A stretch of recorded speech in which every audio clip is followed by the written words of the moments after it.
on the World Wide Web, on your mobile phone, and on all social media platforms. Jambo. Etienne Kubwabo, welcome to Inspiring Transformation on Jambo Radio. It's really good to have you on. Oh, thank you for having me, Georgia. I'm really humbled and glad that you've invited me to be part of the show. Thank you so much. Congratulations on creating Scotland's first ever Black superhero comic book. I have to say, I enjoyed reading it, and it's very, very funny. I will say that and I advise anyone to go out and please, if you've not had a copy, please check it out. It's available. We'll get the details later on as Etienne is on with us here. What made you to choose, a comic book to approach, comic book approach to tell the story, Etienne? Because now in November it's going to be 10 years. December is going to be 10 years of me living in Scotland. So living in Scotland, I've had experiences living here, both good. I can say I've met good friends. I've connected with the most amazing human beings. I went to best colleges, made friends with lecturers who've helped me from where I was to where I am right now. And Scotland's become my home. And also I've faced other things of like racism, things that make me feel uncomfortable, things that make me feel unworthy, or things that make me feel like I don't belong here. But looking at both sides, I like to focus my energy mostly on the positive side. So as a filmmaker, because at this point, I'm working on films, but I don't have access to bigger budgets. I thought if I could tell stories that highlights those two worlds of my experiences living here, also highlighting where I come from, I think it will be a great thing to share with the world. And obviously there's no Black superheroes. And I feel like, having somebody that looks like me, that inspires others, was a great thing that I would do, That's a massive, kind of idea to think along that.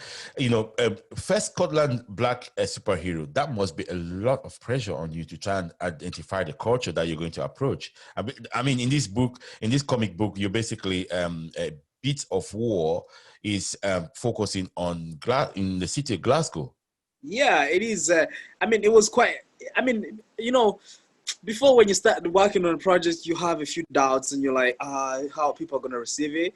But I just kind of like to live with this sort of principle that just do it. Doesn't matter how stupid or crazy it's going to sound. Because I did a few research and I found that there was no comics or people of a Black person in the UK and in Glasgow. Even in the UK, if they're there, we don't really hear about them. What we hear about is Marvel and DC. So I wanted to create something that was quite challenging, and I was like, I need to find the right people.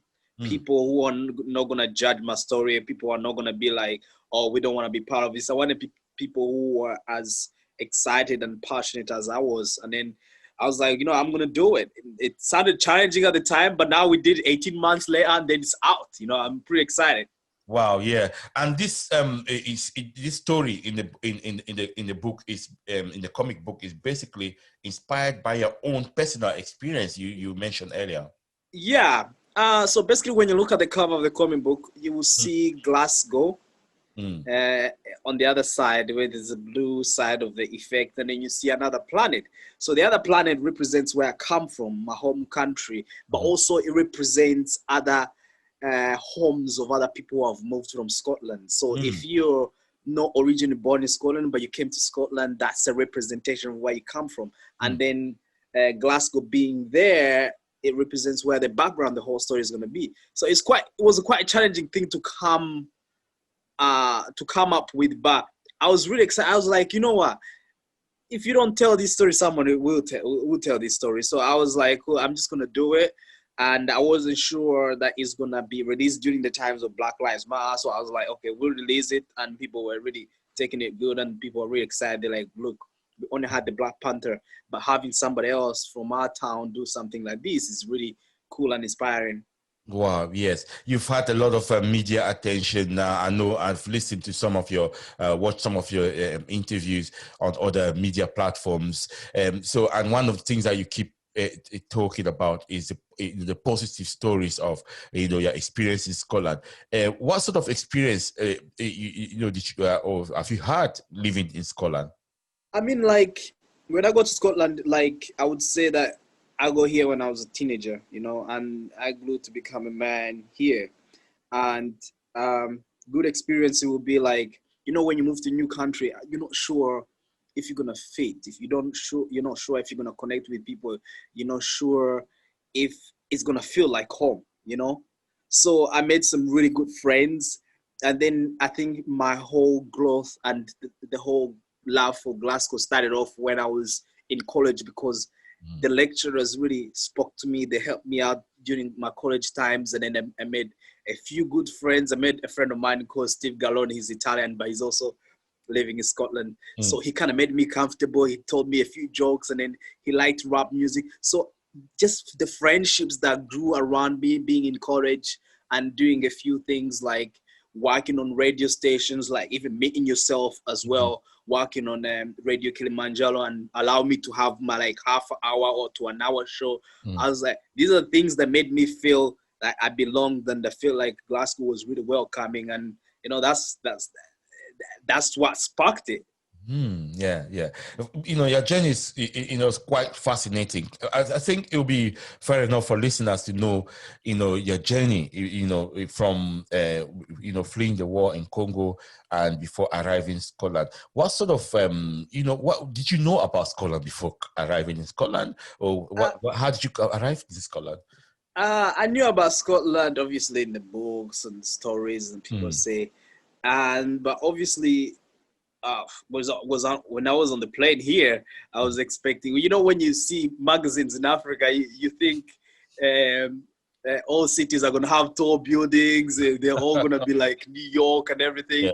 When I flew over Glasgow and landed in Glasgow airport, I was like, oh, it's cold. So my whole perception started shifting. But obviously, when I got here, because I wasn't aware of the Scottish way. Like if you hear Scottish people talk, they've got a bit of their own accent that is completely different from London. Yeah. So sometimes people will be speaking, and I'm like, what? Like I was a bit lost. So there's a lot of surprises, obviously, coming to Scotland. I didn't know much about Scotland. And I'll tell you, it took me a few good 3 years to kind of get used to everything. It used to be like 3 o'clock in the afternoon in winter, and it gets dark. And I'm like, how does it get dark at 3 o'clock?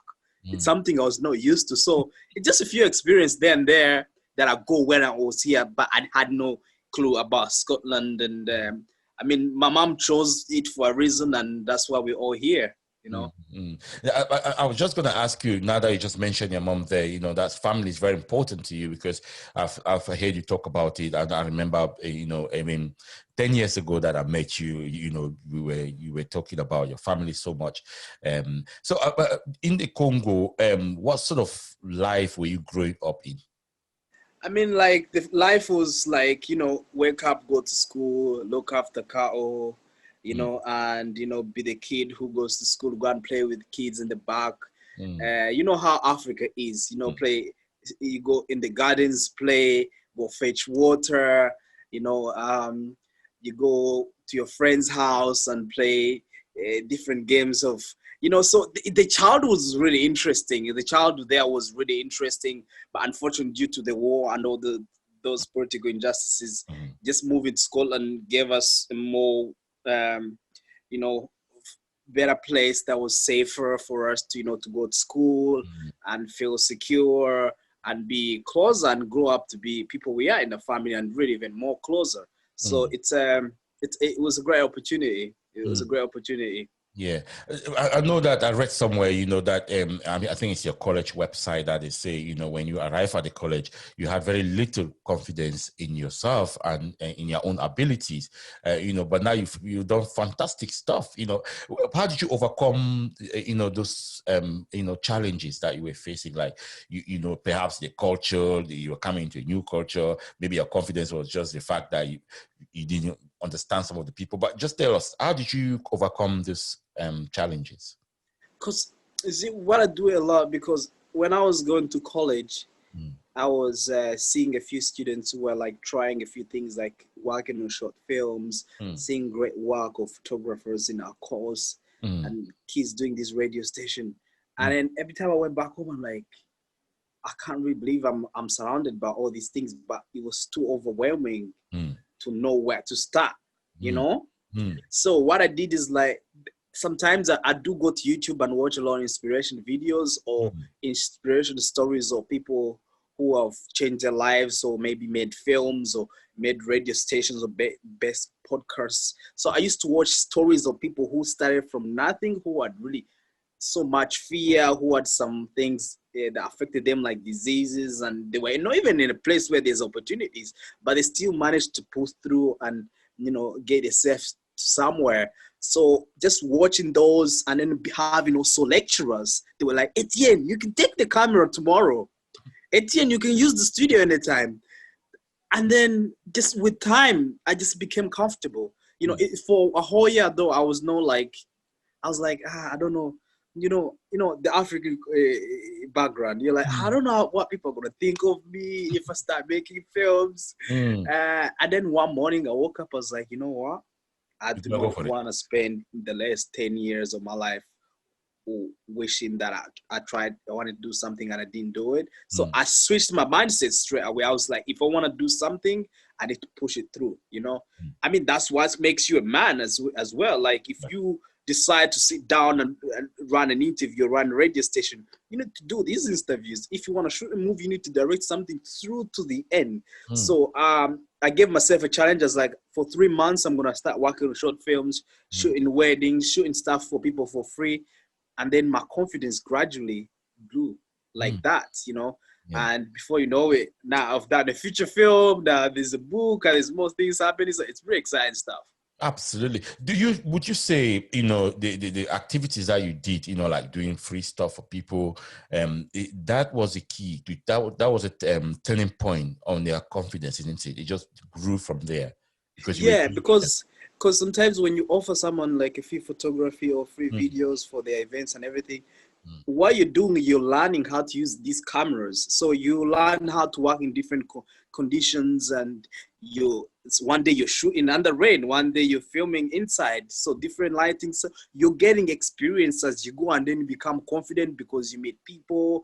And I think doing all those free projects gave me more confidence, you know. And then going back to college and having access to all these cameras the college owned that we borrowed and took back, gave me the opportunity to do short films during the weekend. So all that contributed to my confidence in just me trying all these things that I wanted to do.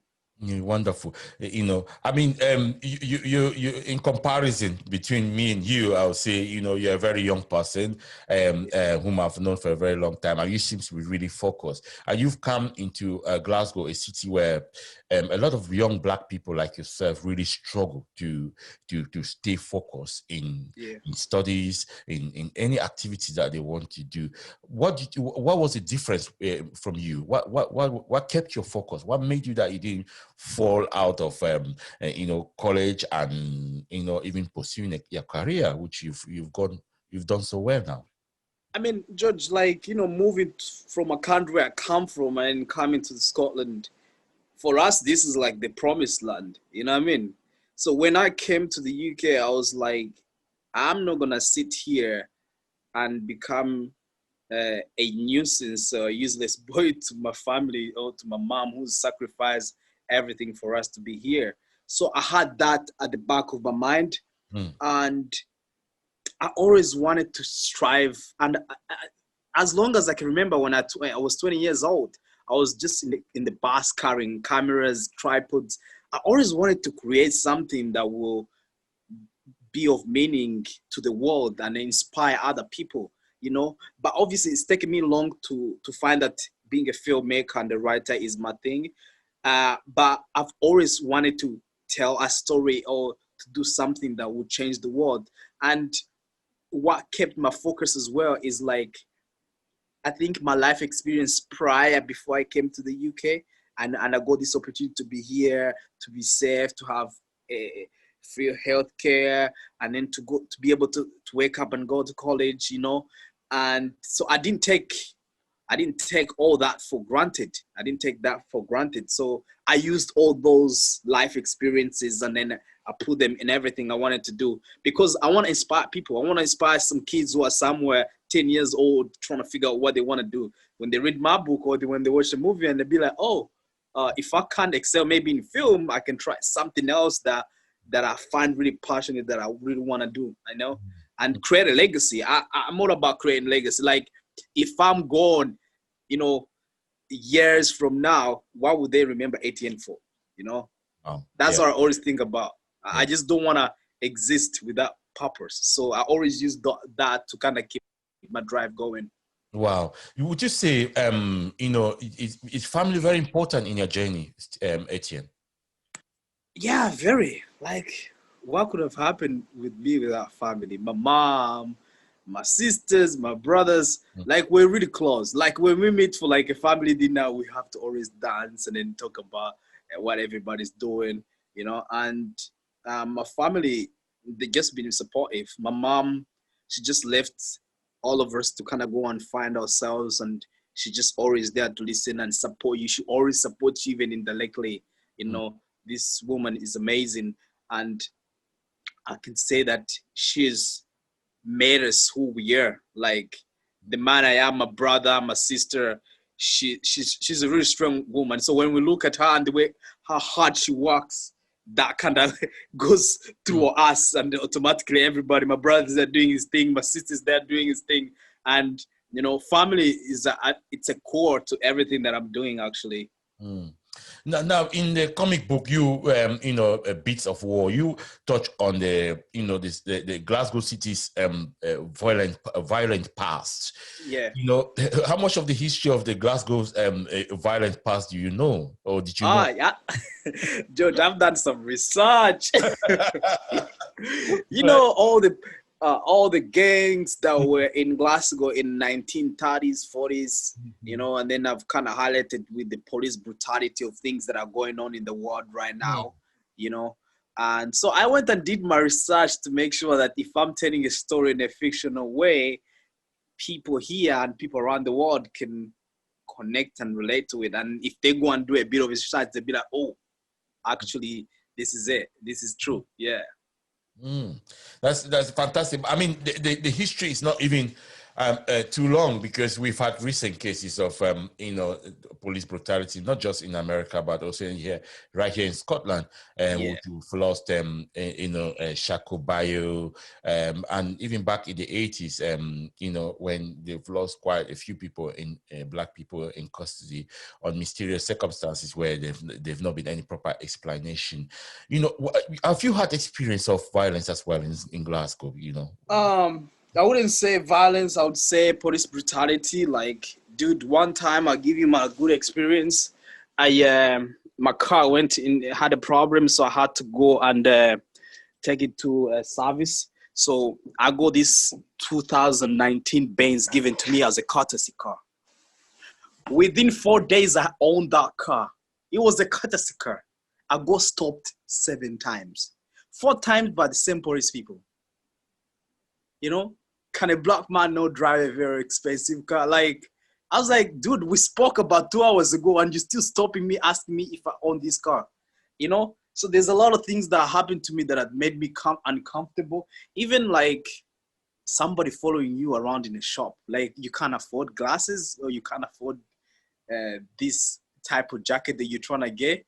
So there's a lot of things. But obviously, not everybody's like that in Scotland. And you get people like that in shops which are like that. And it's good that all these movements are happening, because it kind of makes people change their perception towards us, towards, thinking if somebody steals something and they catch them, then that's the wrong thing. But not everybody who goes to a shop or drives a very expensive car is a drug dealer, or he does this. So I've faced a lot of things, but I don't talk so much about it, but I've expressed it in my books, and that's the way I channel my energy. And I feel like, as a filmmaker, that's the best way to go about it.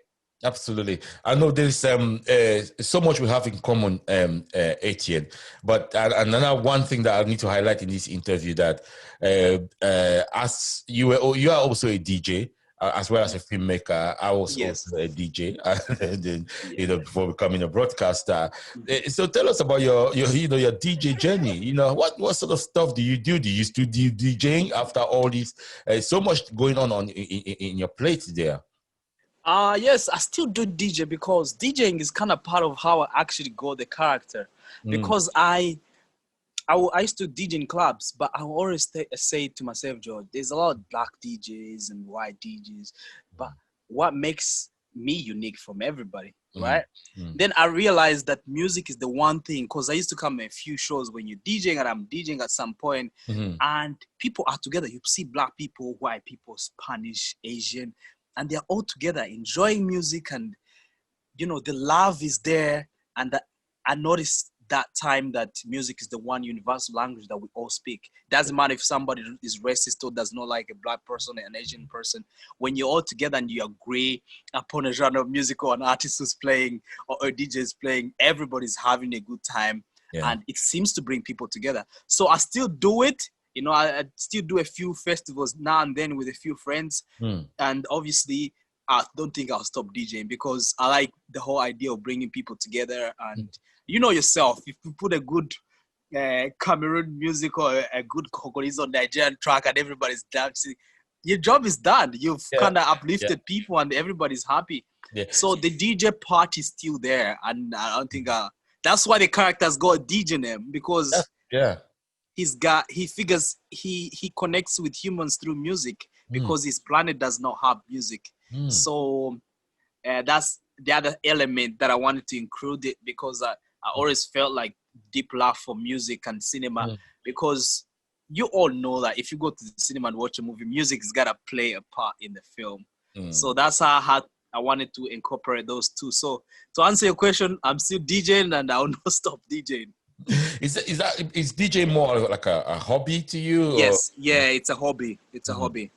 mm, It's a hobby. So I do it for fun, but also it helps me create some music that I have license to. For example, for films, like if something I wanted to experiment on and I want to use it for my film, mhm. yeah, I've learned how to produce. Not like top producer, but I work with people. You know how it is. You have to Oh. collaborate with people to get the best results. So it's more like a hobby, because I love music. Mm.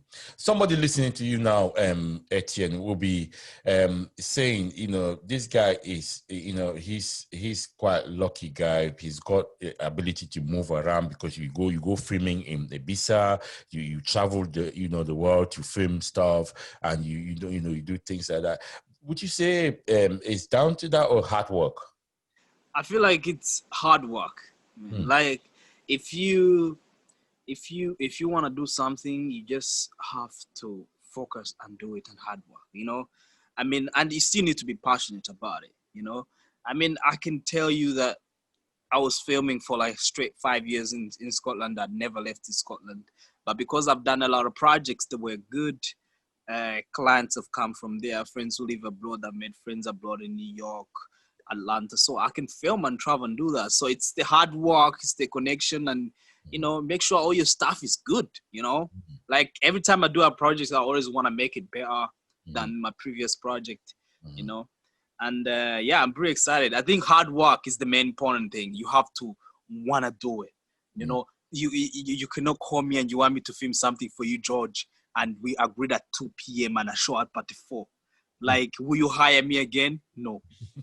Right. Okay. So It's a very good point you brought up there, because time is another problem with a lot of people from our community, or they organize a function and they say, oh, I've hired a DJ, and the DJ is there at 1 o'clock. People start turning up at 8 o'clock in the night, and they expect the DJ to stay there for another 4 hours, which is ridiculous. That's an experience me and you share. So I know that, for a fact. But it must be tough, difficult to try and I just want to ask you this. It's your kind of audience that you're approaching. You shared your story now with the world through a comic book. You do your film stuff. It's your main kind of audience in your films, in your activities, or the stories that you tell in different format. Is it Black, Scottish, or the world? I could say it's the world, because There's a lot of kids out there and a lot of people. And it doesn't Obviously, matter which heritage they have, whether they are from yeah, Afro. because that's why the character represents every immigrant who lives in a new home. Mm. You can tell like any American who's from America, he probably not originally from America. He's probably from somewhere. Any black African who's in London, he has origin of where he comes from. And this story represents everybody, represents everybody. And most importantly, people of our community who have less superheroes that look like them.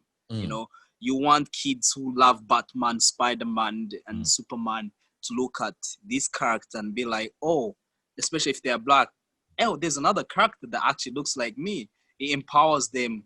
So this is a story for everybody, but importantly, people of our community who lack a lot of superheroes that look like us. And you get kids who are really young who are like, oh, there's Superman, and then when they see another character that looks like them, do you know how exciting and empowering that is to the kid? You may not see it at the time, but when they grow up, I grew up knowing Superman and Batman and Tarzan. I always questioned why Tarzan speaks to those gorillas and monkeys, but the origin people of Africa never spoke. I questioned that when I was young. And then I was like, it doesn't make sense. So when Black Panther came out and they showed the beautiful side of Africa, the culture, man, I was super empowered. You should see me the way I went to the cinema. I had the proper African wear. I remember I saw a picture of you. Yeah, it was so inspiring because I'd never seen a character that looks like me that was at the forefront leading the whole storyline. So my superhero story is for the world, but most importantly for our people as well, our community, who lack superheroes that look like them. Yeah. Etienne, someone listening to you now, can hear you, a very articulative guy. You're very reasoning with your response. You know what you're talking about. You respond to every question. I've listened to you on BBC and watch some other media speak to you, and you're quite very clear on your messaging, so what you're passing on. Do you think education was one of the most important thing for you as a migrant young man that have moved to Scotland, from dominantly French speaking country, and then you speak so much English that nobody can work out that you speak you speak French? I think education plays a big role, man, because me and you know that even if you go to a course that you think you don't like, there's things they teach you that open up your mind to the world and the way you see the world and the way you deal with situations. I'm not saying that if you're doing a course that you feel like you don't love, you need to stay in it. But if you have some sort of education or receive some sort of education, it contributes to you, the way you look at the world, the way you understand things that are around you. And I think it has contributed to my, way of doing things that I do. As a filmmaker, there's things that I did not understand. But when I went to college, even if I knew I was not going to need marketing or this part of the course, but I see where it applies now. Like if I read a book, I need to find a way to reach in people. So if everything's connected, even the way you speak to people, like education is a big part of it. So everybody who's trying to do something, I think I encourage them, if they want to go to uni or college to do something, it really does help, man. A lot of young people your age would have been, trying to make it in music as a rapper or any sort of musician, Afrobeat these days, and then or playing football. Was that something that crossed your mind? I mean, I like music, but I feel like even if like football was never my thing, Okay. Yeah, I watch football. I've got a team I support, but it was never. It never crossed my mind that I should go play football. No. Rapping, no. But I liked entertaining people, so that's why the DJ element came in. So, and then I feel like I was maybe myself. Inside of me, I feel like I need to give to the world, inspire the world, and that's why being a filmmaker, telling all these stories, of where I come from or where I live right now, and other fiction stories that I've got in my mind that I want to tell. I feel like that's always been my calling. Because I remember as a kid getting all my brothers and sisters and, getting these old school television sets that were broken. They had this big metal thing inside of them with a glass.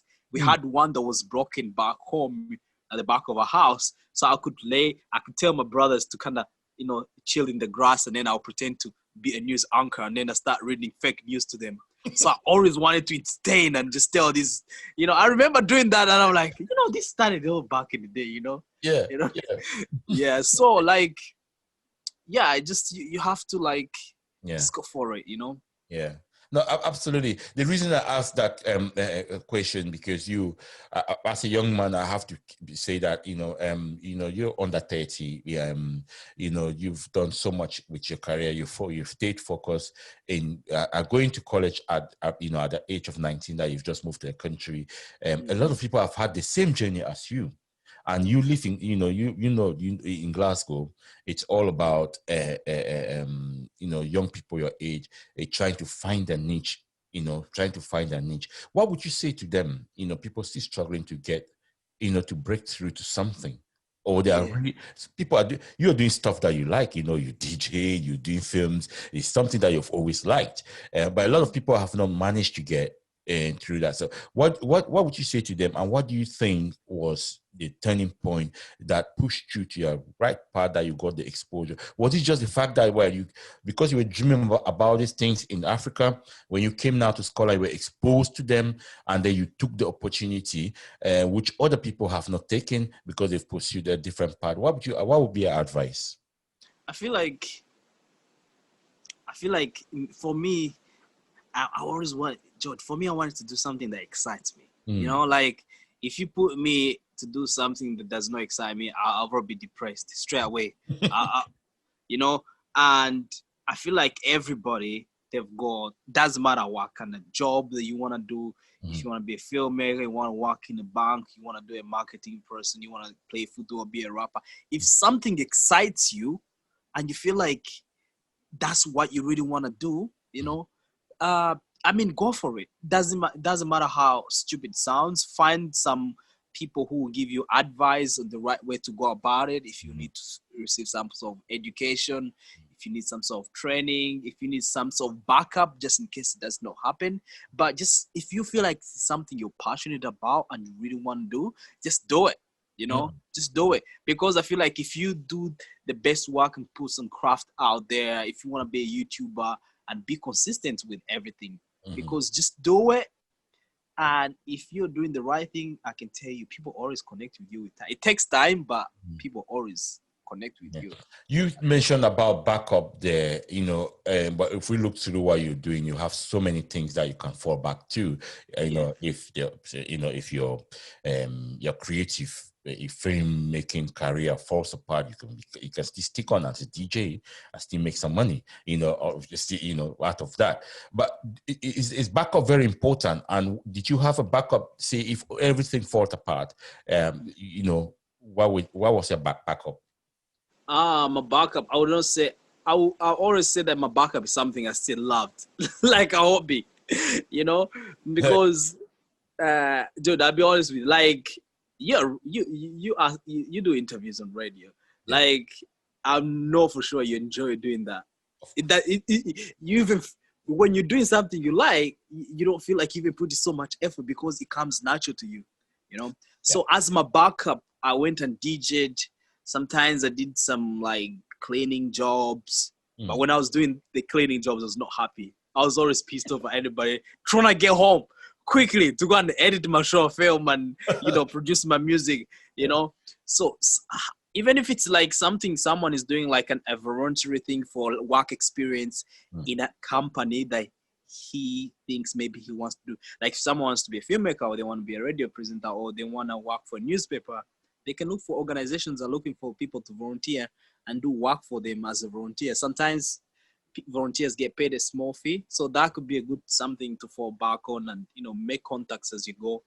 And I feel like when you do something you love and you're consistent, the universe always finds a way of getting to you, man. Like, I feel like everybody, me, you, whoever is out there, we are all different, and we all have God-given gifts within us and things that we can explore within us. It just taking the time to find that one thing that you're really good at, and just be consistent, keep doing it, and do not expect things to work out within like 6-7 years, man. Like, sometimes things take long, but when they do work out, it's a big payoff. Yeah. Wow. Yeah. Very inspiring stories, there, Etienne. I know I've shared, a lot of stories with you, but that was 10 years ago. So you inspired me, George. You don't know. I used to come and see you walk out the radio station, and I'm like, yeah, I want to be as passionate as George is, doing what he's doing. And then obviously I wasn't sure if I wanted to do radio, but I still took the time and came and did my show. Yeah. I enjoyed speaking. It helped me with my communication, really, and being confident to speak in front of people. That kind of shifted to my directing. When I'm speaking to actors, I'm not afraid, because I know what I want from this script, from this story, from this music video. So me working on radio and having that experience made me good in that section of what I'm doing right now. It contributed to that. And just the opportunity that you gave me to be on that radio station, it's partly contributed to who I am. I'm so glad to hear that, Etienne, because it's wonderful. I always when I do this interview, I always speak to people. I say, listen, the best people that I talk to when I'm talking to on this particular program, Inspiring Transformation, are people that I have a connection with. I know them. Yeah. They know me. I'm not talking to strangers. I'm not talking to people that I've just read up there.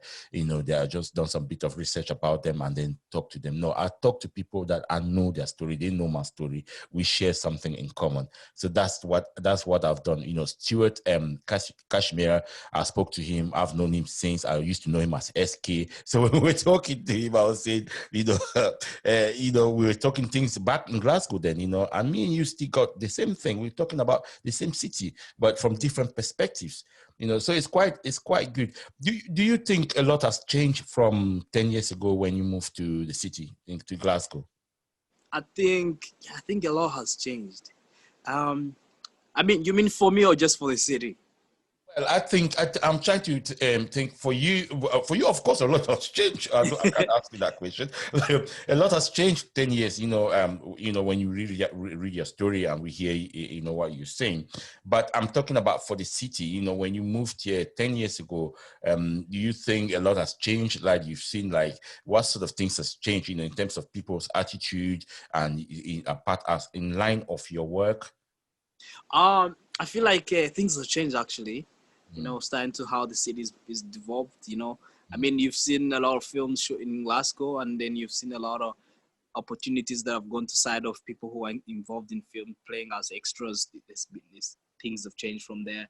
And now a lot of musicians have come up. A lot of kids are rapping, doing their music, and the scene is growing. There's fashion going on. Yeah. And people in Scotland are starting to take the music side of things and fashion seriously, so they're supporting the local musicians and radio stations as well. There's a lot of podcasts, radio stations. Yeah, a lot of things have happened that were not here 10 years ago, George. Let's be honest. Like, even now, a lot of Scottish people are enjoying a lot of black music now. If you go to the club, they connect and they understand the genre of Afrobeat, and and I feel like now that makes them understand us in a way. We've got a lot of restaurants which are Africans now in Glasgow, and a lot of people have tried this food. So there's a lot of things that have changed, and it's kind of growing with the city, and I feel like it's good for everybody and for people who come and move to this city, Really.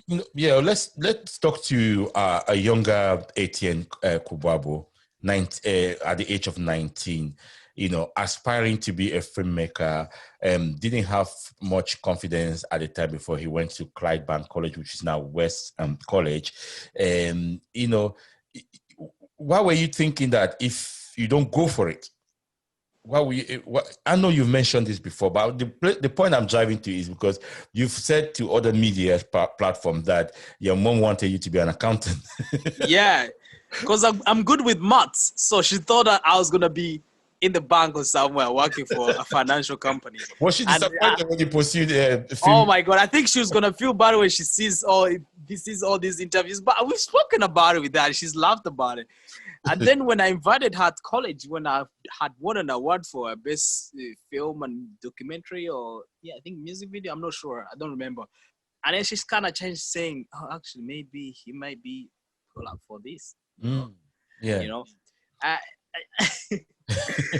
she's gonna kill me for this. But I feel like parents should not. Sometimes parents should not enforce on what they want their children to be. Like, help your kids, support them in their journey. Be there so that they don't fall there.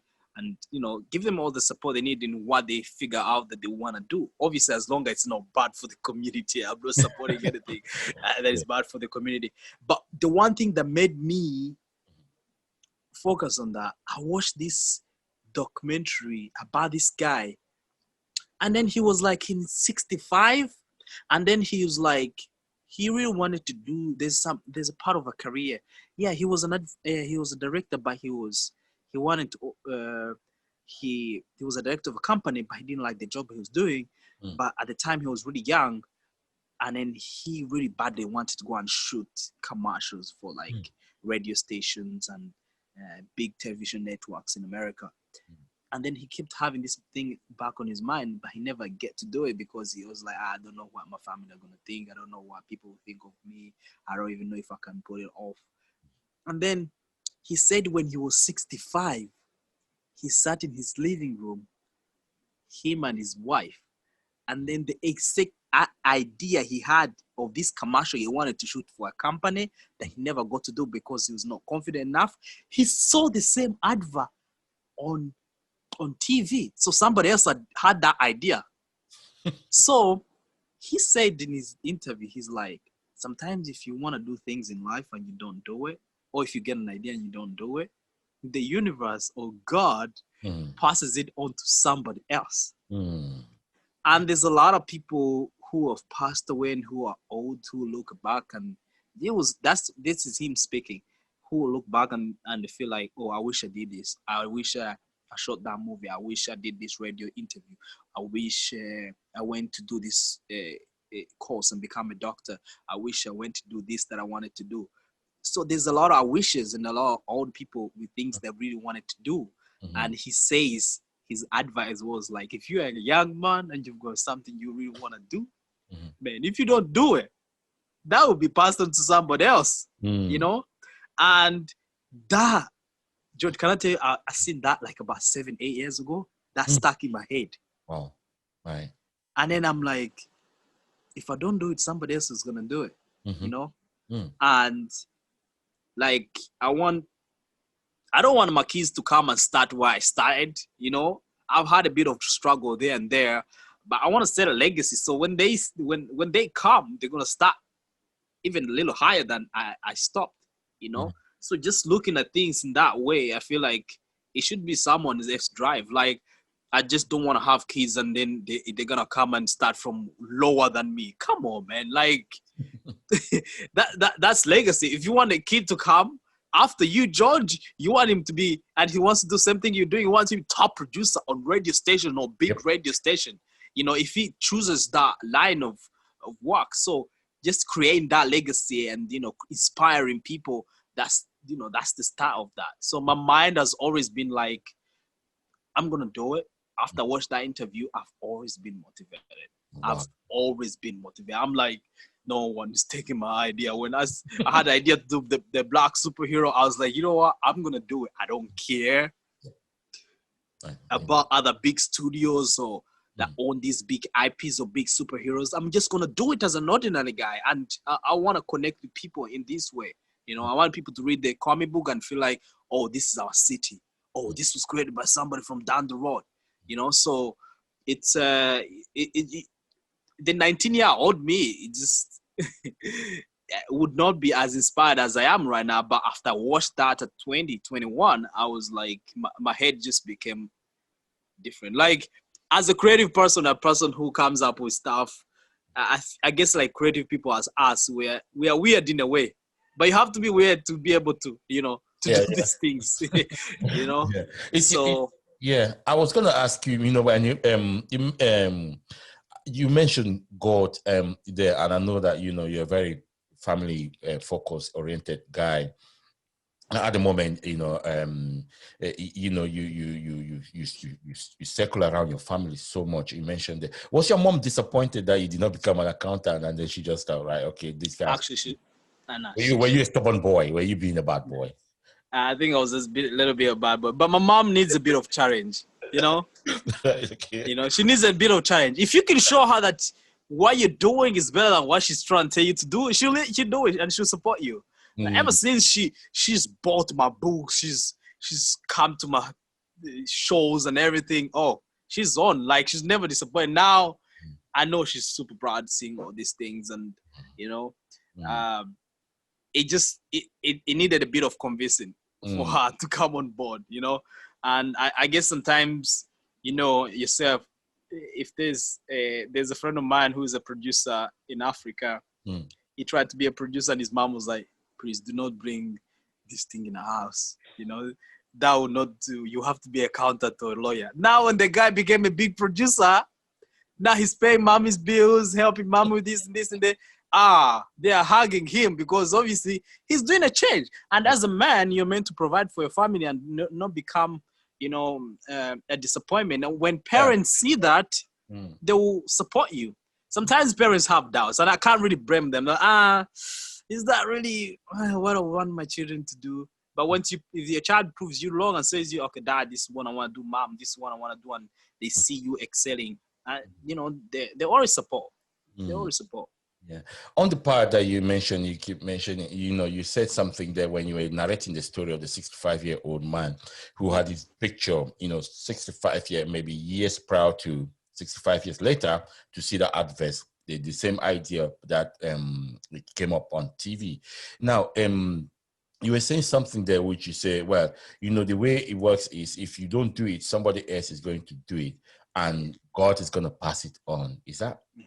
When you say that, is that something you really believe in? Like, you think? Yeah, I believe in the upper power. I believe in God. I mean, I've become to be where I am because of Him. I've had my life experience, which I can obviously not discuss, and He's shown me Himself and things that I've had to experience to be where I am. And I feel like mentioning God, I feel like He blesses everybody with gifts. And then if you don't use your gift, so what's going to happen? So it makes sense when that guy said the universe will take it. God is the Lord of the universe. And depending on whoever listening, what they believe in, if they believe in the universe or God, I'm a neutral person and I respect everybody's opinion and ways of belief. But either way, from the side of the universe or God, if that blessing was given to you to do something and you don't do anything about it, it's going to go somewhere else, And then that's why he was trying to say. And then, have you ever met people who say things and they stick in your head like it doesn't go? Because I think about it, I'm like, deep down, this guy wants to mean something. And I got the message loud and clear. And then it's been my, go back to, like, if I'm feeling a little bit down and I remember a story and I'm like, discouraged to do something, I'm like, man, I'm going for it. I don't care. I don't care. So your general attitude is go for it. Yeah, go for it, man. Like, I don't like the whole idea of because people become too comfortable. You can become too comfortable and you forget what you're meant to do, And I don't like the whole idea of 10 years later and I'm like still in the same position I am. Like Etienne, what has changed? What have you done? If you've done a book, have your show become bigger? Have you inspired a lot of people through your shows? I need to be higher slowly. So I and I don't like regret. If I want to do something, it doesn't matter if people around me do not agree with it. I'm just gonna do it. I've always been like that. I think you've got to be a little bit stubborn. There's there's some things you're trying to do in life, and some people are like, you crazy. People are not gonna receive this well. Yeah. It's your idea. You only understand your idea, George. You know why you're doing this radio show. You know what drives you to do this. And even if I try to talk you out of it, there's just as much as I can do. And I feel like it's always good to trust your intuition, trust what you believe in, and stick to your guts and whatever you want to do. And I think that's the best way to go. Wow. Fascinating speaking to you, Etienne. It's always good to catch up, but this time around I think we've had a long conversation that I want people to hear. And we always ask people on this interview, is there anything that you would have liked me to ask you, which I've not done, or anything that you always wanted to say, but you've not managed to say? So this is an opportunity for you to say that. Oh, I can just only say, because we're talking about Beats of War, the comic book, I can say that I was inspired to do this by Black Panther, Chadwick Boseman. It was my true inspiration. Yeah.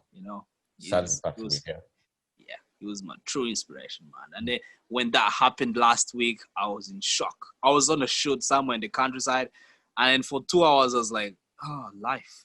Like something hits you back. You're like, okay, this is just life, But Chadwick Boseman, the Black Panther, was my inspiration behind writing this comic book. Wow. Where can people find Beats of War? Yeah, the Beats of War. That's your comic book, which is out. That's Beats of War. That's correct. Yes. Which is where can people find this? Where can people buy it? People can go to my Instagram, which is dir.etienne. And then if they go to my handle in the description, there's a link that takes them straight to my website. But ideally, they can go to my website, which is www.mileawayfilms.com. Then they can find the comic book there. Someone could be listening to you now. They're probably in college or in school. They're thinking, I would like to be like Etienne. How can I get in contact with him? Through Instagram. If they want some inspiration, Instagram is the best way, I think, to reach people nowadays. Okay. Or Facebook, same name on Facebook. And I'm happy to reply. Okay, and if someone is looking for you to be a mentor, I'll do that too. You have to inspire the young world, because it's the future generation. I mean, I'm about to hit 30. There's young ones who are younger. There's people who are older who I look up to too. So we keep inspiring each other. Absolutely. That's what makes the world a better place. Etienne Kubwabo, creator of Beats of Wars, first ever Scotland's Black superhero. Wonderful speaking to you, young man, and I'm so glad that we had this time to talk lengthily on your work and anything. There's one thing that I forgot to ask you: Infinite Time Music Awards. Yeah. Tell us about that. Infinite Time Music Awards. That's kind of under a music label, because I do films, and so I wanted to do music that is licensed to the label that I own. I like the whole idea of ownership, so that I don't have to go and look for people's music and get sued and everything. So that label was the side of my company that gives back to the community. So we started Infinite Time Music Awards to give a platform to young musicians that were not represented in Scotland. But unfortunately, due to COVID-19, things have had to stop. And obviously looking for funding as well. It's kind of hard finding funding. So we did it 2 years in a row, but it was hard to do. But it's something we really enjoyed doing, because it was giving a platform to musicians who are doing different genres of music in Scotland, even outside Scotland, who came together and performed, and they were actually showcased to a lot of people. We had a crowd of up to 1,000 in the Old Food Market, and it was amazing. It's something I'd love to do again in future. And unfortunately, due to coronavirus, everything's on hold. People can't be in one place at one time. But it was a really good experience for me. Okay.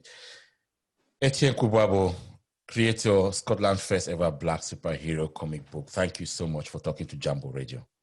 Thank you so much. On the World Wide Web, on your mobile phone, and on all social media platforms, Jambo